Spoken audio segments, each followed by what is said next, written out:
Friends, how are you. आज मैं फिर जीके का पार्ट 6 लेकर उपस्थित हुआ हूँ। और जो ये मेरी सीरीज चल रही है टॉपिक वाइज, उसी को मैं जारी करते हुए इस पार्ट को लेकर आया हूँ।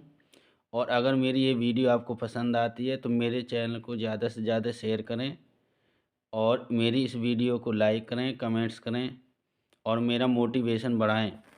चलिए हम इस पार्ट का पहला क्वेश्चन पढ़ते हैं और ब्रह्मांड से संबंधित क्वेश्चन इसमें मिलेंगे आपको। पहले चलिए पहला क्वेश्चन, मोस्ट इम्पोर्टेंट क्वेश्चन, महाविस्फोट सिद्धांत संबंधित है। तो इसका जो करेक्ट आंसर है वो है ब्रह्मांड की उत्पत्ति से। चलिए अगला क्वेश्चन चलते हैं। आकाशगंगा यानी जैसे मिल्की वे कहते हैं, वर्गीकृत की गई है तो किस रूप में वर्गीकृत की गई है? तो इसका करेक्ट आंसर है ए, यानी सर्पिलाकार गैलेक्सी के रूप में। इस वीडियो का तीसरा क्वेश्चन, और जितने भी मैंने इस वीडियो में क्वेश्चन लिए हैं वो मोस्ट इम्पोर्टेंट क्वेश्चन हैं जो आपकी परीक्षाओं में पूछे जाएंगे। और ये मेरी सीरीज टॉपिक वाइज और सीरियल वाइज चल रही है, तो मेरी वीडियो को फॉलो करते रहें तो आपकी जीके की अच्छी तैयारी हो जाएगी। चलिए तीसरा क्वेश्चन, हमारी आकाशगंगा के केंद्र की परिक्रमा करने में सूर्य को समय लगता है, यानी कितना समय लगता है? तो इसका जो करेक्ट आंसर है वो है 25 करोड़ वर्ष।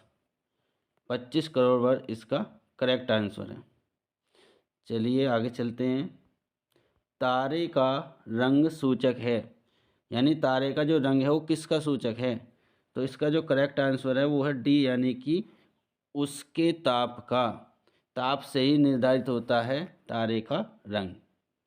चलिए अगला क्वेश्चन पढ़ते हैं। वह सीमा जिसके बाहर तारे आंतरिक मृत्यु से असित होते हैं कहलाती है, यानी उसे हम क्या कहते हैं? तो पहले हम इसका ऑप्शन देखते हैं। तो इस ऑप्शन में हमारा जो करेक्ट आंसर है वो है चंद्र शेखर सीमा। इसका करेक्ट आंसर ए है। वह सीमा जिसके बाद तारे आंतरिक मृत्यु से असित होते हैं कहलाती है वो चंद्रशेखर सीमा कहलाती है। आगे, तारों के कारण घटित आकाशीय परिघटना कौन है? यानी कि जो तारों के कारण घटित होती है वो परिघटना कौन सी है? इसमें ये हमें चूज करना है इसमें। तो इसका जो करेक्ट आंसर है वो है कृष्ण विवर। मोस्ट इम्पोर्टेंट क्वेश्चन है। चलिए आगे, सातवां क्वेश्चन, कृष्ण छिद्र सिद्धांत को प्रतिपादित किया था। ये भी मोस्ट इम्पोर्टेंट क्वेश्चन है। और इसको जो प्रतिपादित किया था कृष्ण छिद्र सिद्धांत को, वो एस चंद्रशेखर जी ने किया था, यानी कि इसका करेक्ट आंसर सी है। चलिए आगे अगला क्वेश्चन पढ़ते हैं हम। ब्लैक होल, ये भी मोस्ट इम्पोर्टेंट क्वेश्चन है। ब्लैक होल अंतरिक्ष में एक पिंड है जो किसी भी प्रकार के विकिरण या रेडिएशन को बाहर नहीं आने देता। इस गुण का कारण है, क्या कारण है इसका, क्यों नहीं आने देता? तो इसका जो करेक्ट आंसर है वो है सी, यानी बहुत उच्च घनत्व होने के कारण। चलिए अगला क्वेश्चन देखते हैं। मोस्ट इम्पोर्टेंट क्वेश्चन है ये भी, और ये कई परीक्षाओं में पूछा गया है। हमारे अंतरिक्ष में कितने तारामंडल हैं? मोस्ट इम्पोर्टेंट क्वेश्चन है इस वीडियो का ये। तो इसका करेक्ट आंसर सी है 88, यानी 88 हमारे अंतरिक्ष में तारामंडल हैं। चलिए अगला क्वेश्चन पढ़ते हैं। निम्नलिखित में से कौन सी खगोलीय वस्तु नहीं है? ये क्वेश्चन नंबर 10 है कि निम्नलिखित में से कौन सी खगोलीय वस्तु नहीं है? तो इसका जो करेक्ट आंसर है वो है सी, यानी कृष्ण मास्टर का कोई अध्ययन नहीं किया गया है हमारे खगोलीय वस्तुओं में। तो इसका करेक्ट आंसर कृष्ण मास्टर। बाकी पल्सर, भंगुर तारा, क्वासर, इनका अध्ययन किया जाता है और कृष्ण मास्टर का कहीं अध्ययन नहीं किया गया है। चलिए अगला क्वेश्चन, 11वां क्वेश्चन, निम्नलिखित में से कौन अंतरिक्ष में नहीं पाया जाता। इसका मतलब भी यही है कि अंतरिक्ष में इसमें कौन सा नहीं है जिसका अध्ययन नहीं किया गया है आज तक। तो वो है ब्रिटिल स्टार। बाकी पल्सर, ब्लैक होल, क्वार्सर, ये सब अंतरिक्ष में पाए जाते हैं। चलिए अगले क्वेश्चन पर चलते हैं। एक निश्चित आकृति में व्यवस्थित तारों का समूह कहलाता है। मोस्ट इंपॉर्टेंट क्वेश्चन है। तो इसका करेक्ट आंसर है बी, यानी कि नक्षत्र। नक्षत्र एक निश्चित आकृति में व्यवस्थित ताराओं का समूह है। ये भी मोस्ट इंपॉर्टेंट क्वेश्चन है जो मैं आपको पढ़ाने जा रहा हूँ। 13वां क्वेश्चन, प्रकाश वर्ष इकाई है। किसकी इकाई है प्रकाश वर्ष? तो ये मोस्ट इंपॉर्टेंट क्वेश्चन है। इसका करेक्ट आंसर बी है, यानी कि दूरी का। दूरी का ये की एक इकाई है प्रकाश वर्ष। चलिए आगे चलते हैं 14वें क्वेश्चन पर। तारों के मध्य दूरी ज्ञात करने की इकाई है। ये भी इसी से संबंधित, पिछले क्वेश्चन से संबंधित प्रश्न है। और तो इसका जो करेक्ट आंसर है वो प्रकाश वर्ष। प्रकाश वर्ष इसका करेक्ट आंसर है। किसका? तारों के मध्य दूरी ज्ञात करने की इकाई जो है वो है प्रकाश वर्ष। चलिए आगे अगला क्वेश्चन, 15वां क्वेश्चन इस वीडियो का। यदि एक प्रेक्षक तारों को क्षितिज से लंबवत उठते देखता है तो वह अवस्थित होता है। कहाँ पर अवस्थित होता है? कहाँ से देखता है लंबवत? तो इसका जो करेक्ट आंसर है वो है विषुवत रेखा पर स्थित। अगर हम विषुवत रेखा पर से एक प्रेक्षक तारों को देखेंगे तो वो लंबवत दिखाई देंगे। चलिए अगले क्वेश्चन पर चलते हैं। 16वां क्वेश्चन है इस वीडियो का। आपको ये मेरी सीरीज कैसी लग रही है, मेरे पढ़ाने का कैसा ढंग है, प्लीज़ कमेंट्स करें। और अगर इसमें कोई आपको कमी नज़र आ रही तो कमेंट्स में लिखें, मैं उसको सुधारने का प्रयास करूंगा और अच्छे से अच्छे क्वेश्चन लाकर आपके सामने प्रस्तुत करूंगा, ताकि आपकी जीके की तैयारी ठीक प्रकार से चले और आप सफल हों आने वाली प्रतियोगी परीक्षाओं में। इस क्वेश्चन ये है 16वां क्वेश्चन, जिस तारामंडल के तारे ध्रुव तारे की ओर संकेत करते हैं वह है। तो वो इसका जो करेक्ट आंसर है वो सप्तऋषि तारामंडल बोलते हैं इसे। चलिए अगला क्वेश्चन पर चलते हैं। निम्नलिखित में से कौन अंतरिक्ष शब्दावली से संबंधित नहीं है? यानी कि इसका मतलब यही है कि किसका कौन अंतरिक्ष से संबंधित नहीं है, कौन सा वर्ड। तो इसमें जो करेक्ट आंसर है वो है बाइट। बाकी टेलीमीटिंग, भारहीनता, सिसलुनर, बाकी सबका प्रयोग किया जाता या हमने अध्ययन किया जाता। ये 17 क्वेश्चन जो थे ब्रह्मांड से संबंधित थे और ये ऐसे क्वेश्चन थे जो आपकी परीक्षा में पूछे जाते रहते हैं। अब यहाँ से हमारा 18वां क्वेश्चन जो चलेगा वो सौर मंडल से संबंधित चलेगा, यानी नया टॉपिक। मैंने आपको कहा था ना कि मेरी जो सीरीज चल रही है टॉपिक वाइज चल रही है और आपकी तैयारी बिल्कुल बढ़िया हो जाएगी, इससे ठीक हो जाएगी। सीरियल वाइज कोई सा क्वेश्चन, मोस्ट इम्पोर्टेंट क्वेश्चन कोई सा आपका छूटेगा नहीं। एक तरफ से हम चल रहे हैं, तो मेरी वीडियो को फॉलो करते रहें और मेरे वीडियो के सब्सक्राइब बढ़ाएं, शेयर करें, लाइक करें एंड कमेंट करें। 18वां क्वेश्चन, निम्नलिखित में से कौन सा सौरमंडल का भाग है न भाग नहीं है? ये टाइपिंग में मिसिंग हुई है। तो सौरमंडल का कौन सा भाग नहीं है? तो इस क्वेश्चन का जो करेक्ट आंसर है वो है निहारिका।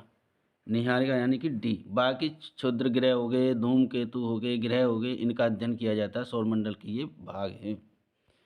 चलिए आगे क्वेश्चन नंबर 19 पर चलते हैं हम। इसमें पूछा गया है 19वें क्वेश्चन में कि थोड़ा सा और छोटा कर लेते हैं। यह किसने सर्वप्रथम प्रतिपादित किया कि सूर्य हमारे सौरमंडल का केंद्र है और पृथ्वी उसकी परिक्रमा करती है? तो इसकी सबसे पहले किसने बताया था ये? तो इसका जो करेक्ट आंसर है वो है डी, यानी कि कोपरनिकस ने। चलिए आगे चलते हैं अगले क्वेश्चन पर। अगला क्वेश्चन है, किस वैज्ञानिक ने पहली बार कहा था कि पृथ्वी सूर्य के चारों ओर चक्कर लगाती है और पृथ्वी ब्रह्मांड का केंद्र बिंदु नहीं है? यानी एक क्वेश्चन को कई तरह से पूछा जा सकता है आपको भ्रमित करने के लिए, क्वेश्चन को टफ बनाने के लिए। तो इसका भी करेक्ट आंसर जो है वो है कोपरनिकस। चलिए अगले क्वेश्चन पर चलते हैं। सौर मंडल में ग्रहों की संख्या कितनी है? ये भी मोस्ट इम्पोर्टेंट क्वेश्चन है। इसके बारे में एक मैं मोस्ट इम्पोर्टेंट फैक्ट्स बताऊंगा आपको मैं कि सौर मंडल में जो ग्रहों की संख्या वो अब इस समय 8 है, मगर पहले यानी 2006 तक जो ग्रहों की संख्या थी वो 9 थी। ये एक कहाँ पर गया? ये हटा दिया गया है ग्रहों की श्रेणी से। इसे तारा माना गया, किसको? यम को, जिसे प्लेटो कहते हैं। प्लेटो को हटा दिया गया है। सौर मंडल में ग्रहों की संख्या इसलिए कम हो गई है, यानी अब जो वर्तमान में हुआ 8 है। चलिए अगले क्वेश्चन पर चलते हैं। अगला क्वेश्चन है, सूर्य से दूरी के क्रम में निम्नलिखित में से कौन से दो ग्रह मंगल और अरुण के बीच हैं? यानी ऐसे कौन से ग्रह हैं जो मंगल और अरुण के बीच में आते हैं? तो इसका जो करेक्ट आंसर है वो है बी, बृहस्पति और शनि। ये जो हैं दो ग्रहों के बीच में आते हैं, मंगल और अरुण, जिसे यूरेनस बोलते हैं। चलिए आगे क्वेश्चन नंबर 23। सूर्य और पृथ्वी के मध्य ग्रह हैं। सूर्य और पृथ्वी के मध्य कौन से ग्रह हैं? तो वो जो हैं, देखते हैं, पहले ऑप्शन पढ़ते हैं। तो इसमें जो करेक्ट आंसर है वो है बुध और शुक्र, यानी कि ऑप्शन नंबर सी करेक्ट है। ये क्या है, इसका मतलब क्या है? इसका मतलब ये जो हमारे 8 ग्रह हैं सूर्य की तरफ से, वो मैं आपको क्रम से बताता हूँ। पहले जो आता है वो बुध आता है, उसके बाद बुध के बाद आता है शुक्र, शुक्र के बाद पृथ्वी, पृथ्वी के बाद फिर मंगल, मंगल के बाद बृहस्पति, फिर शनि, अरुण, वरुण। यानी कि ये 8 ग्रह इस क्रम से हैं। तो उनके बीच के पूछे गए क्या स्थिति है। चलिए चलते हैं अगले क्वेश्चन पर। पृथ्वी स्थित है, तो पृथ्वी, यहाँ में भी यही पूछा कि पृथ्वी किसके बीच में स्थित है? तो इसका जो करेक्ट आंसर है वो है शुक्र और मंगल के मध्य, यानी ऑप्शन नंबर 1 करेक्ट है। ये मैंने अभी बताया था ना क्रम, तो उसी से संबंधित है। चलिए आगे चलते हैं अगले क्वेश्चन पर। सूर्य के निकटतम ग्रह हैं।